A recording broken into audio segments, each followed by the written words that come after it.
السلام عليكم اخواتاتي، كي راكم؟ ان شاء الله تكونوا كامل بخير وبصحه جيده.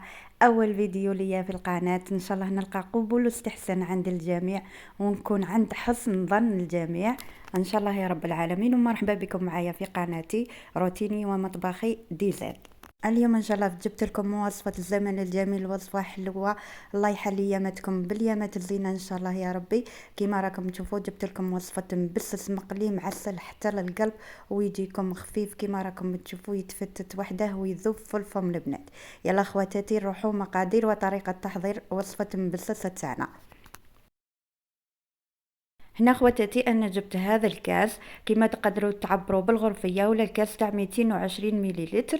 انا هذا العبر تاع الكاس دلي كميه ما شاء الله تاع مبسس. راح ندير 3 كيلات تاع السميد يكون متوسط خواتاتي. راح نزيد معاها نص كاس تاع السميد يكون رطب. الدور تاع السميد الرطب هنا باه ما يتفتتلناش المبسس تاعنا في المقله كي نقلوه.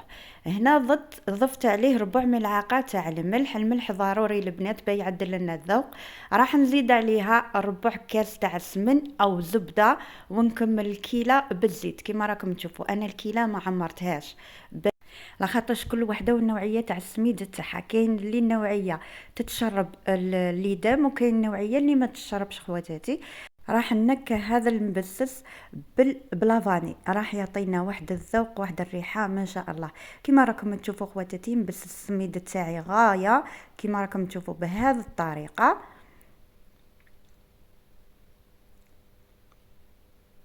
في هذا المرحله راح نزيد لها الماء. هنا خواتاتي درت كيله غير ربع تاع الماء، كملتها مزهر. هنا المزهر راح يعطينا بنه شابه، سورتو اللي يبغوا الماء الزهر ولا يبغوا الريحه تاعه، راح يعطينا واحد القو ما شاء الله. واللي ما يبغوش المزهر يديروا كيله تاع الماء. انا شوفوا جاتني عبر تاع كيله تاع ماء، وكل وحده كما قلت لكم النوعيه تاع السميد اللي تستعملها.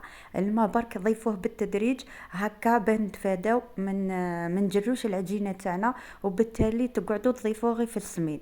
وهكا مش راح ينجح معاكم، باسكو كي تضيفي السميد لازم تضيفي له ليدام. فهمتوني خواتاتي؟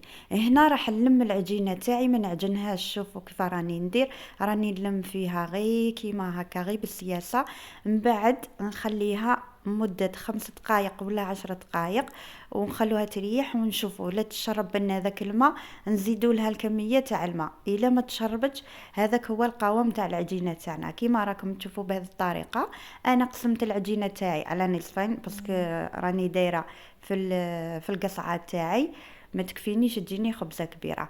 راح نحل الخبزه تاعي بهذه الطريقه، والحواشي هذوك اللي راهم ينفتحوا نسقدهم غير باطراف الاصابع كيما راكم تشوفوا معايا الطريقه. طبعا المقلاة درت فيها الزيت، وراني درتها فوق النار ونقصت لها النار وخليتها تحمالي. كما راكم تشوفوا نحل الخبزة تاعي كامل، ما نحلوهاش رقيقة بزاف البنات، نحلوها شوية غليظة باه يجينا المبسس تاعنا يتفتت. كي ديروها رقيقة بزاف راح يجيكم يابس. هنا جبت الخدمي وراح نشكل المقروطات كيما نعرفوا مبسس الشكل نتاعه. وكاين العجينه الثانيه شكلتها على شكل مربعات. هذا ما يليق للقهوة خواتاتي. وصفة سهلة سريعة واقتصادية، ما تديلكش بزاف وقت. في وقفة ديري مبسس تاعك وراح يجيك من أروع ما يكون. صدقوني ديروه بهذه الطريقة بمقادير مضبوطة راح ينجح معك من أول تجربة. هنا باه تسيو البسس تاعكم الى يتفتت لكم في المقله ولا لا، درت كوره من العجينه هذيك ودرتها في المقله تاعي وشفت. اذا نتحلت راح نزيد كميه تاع الماء في السميد، واذا ما نتحلتش هذاك هو القوام المطلوب. فهمتوا خواتاتي؟ اذا نتحلت لكم في المقله زيدوا السميده عفوا الماء في العجينه تاعكم. بهذا الطريقه راكم تشوفوا في الحبه تاعي هذيك اللي درتها ما انفتحت ليش. راح ندير كامل المبسس تاعي في المقله. طبعا النار ما تكونش قويه باه ما ينحرق لكمش ويبقى معجن من الداخل.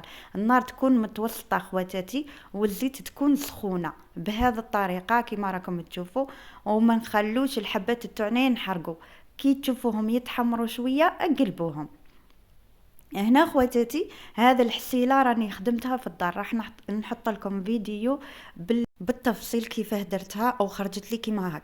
انا هنايا درت كميه قليله، ما درتش كميه كبيره، غير عبر المبسسه تاعي. تقدروا تخدموها رمضان ما شاء الله، حسيله تحسبي كيما تاع برا. هنا راح نخففها بماء مزهر باه ما يجينيش المبسس تاعي ثقيل بزاف كاين اللي ما يبغيش ديك الحلاوه بزاف تاع الحسيله، لذلك خففتها بماء مزهر. هنا درت الحبات تاعي، شوفوا غير تنحوهم من المقله، ديروهم في الحسيله تاعكم هكا باه يتشرب ويجيكم معسل حتى للقلب. راح نكمل الكميه تاع المبسس تاعي نقليه كامل، ومن بعد نتلاقاو في صحن التقديم.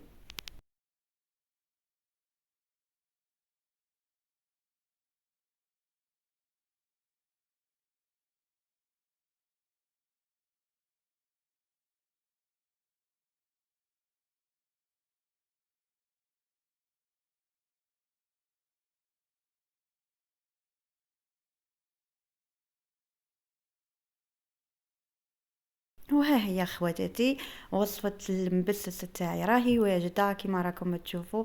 زدت عسلتها من الفوق، صدقوني جربوها راح تنجح معاكم من اول تجربة.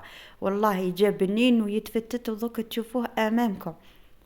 وهذه هي وصفتنا لنهار اليوم، نتمنى انها نالت اعجابكم. ما تنسوش ديروا لي جيم الفيديو واشتراك في القناة باش تنضموا للعائلة تاعنا، وتشوفوا المزيد من الوصفات والروتينات في روتيني ومطبخي ديزاين. يلا خواتاتي نتلاقاو في صحة الخير، ربي يدوم هناكم وربي يفرج عليكم ربي يعطيكم ما تتمناو ان شاء الله يا رب العالمين.